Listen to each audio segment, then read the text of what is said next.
So we've been out hiking for quite a while, Roberta, and Yeah. you know, as you've been looking around, we're looking at all these mountainscapes here in the Bow Valley. Mhm.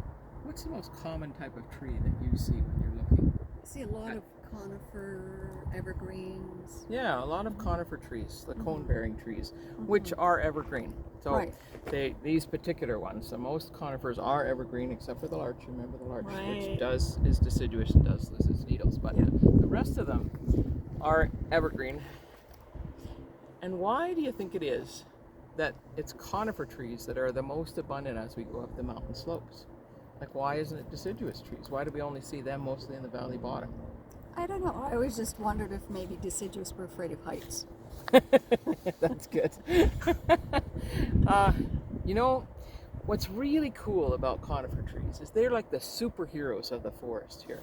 And they have special powers. And their main special power is needles. Yay. I know. Now see these needles right here? If you can touch these needles. Okay. When you feel the needles, beside them feeling sharp, and what do you feel about their surface? How would you describe that? Kind of waxy. Yeah, it's kind of Yeah. waxy. Like it feels like it's got paraffin wax almost on it, doesn't it? Yeah. And that wax is part of the secret of those needles.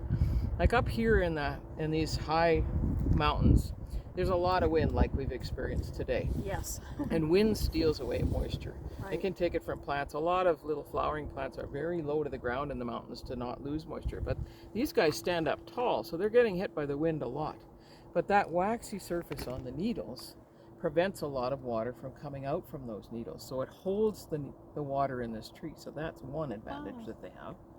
Now think about the winter time. You've been out here in the Bow Valley in the winter. Do we get a lot of snow or a little bit of snow? Oh, lots of snow. Lots of snow. heavy snow. Yeah, especially as we go up high, right? Yeah.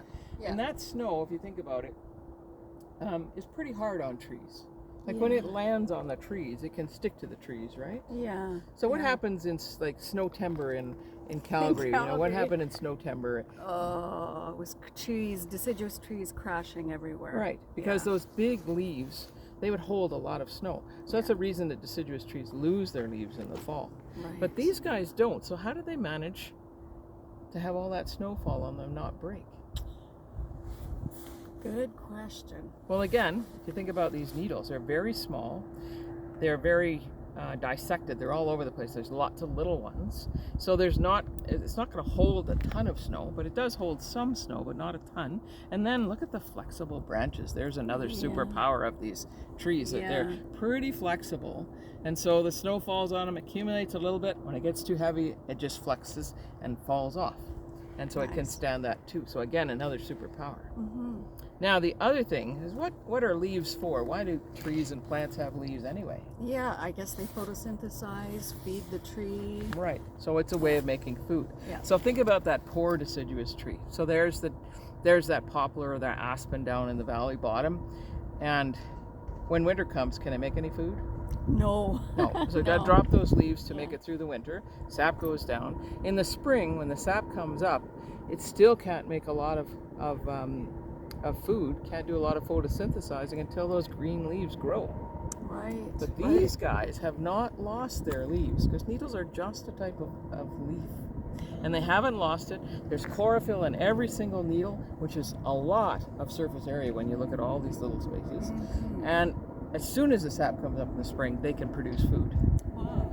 Plus, what's really cool that I found out just this year that I never knew before is that they can actually produce a little bit of food even in the wintertime. Wow. Not very much, because most of the sap goes down, but even then they can do a little bit of photosynthesis. And so when spring comes, like the earliest spring, I mean, they can start producing food, really going at it. Yeah. And they get the jump on everything else. So that's why conifer trees are growing the farthest up the mountains. They're the most common as you go up the mountains, where it's more extreme temperatures, it's colder, shorter growing season in the summer, longer, colder winters.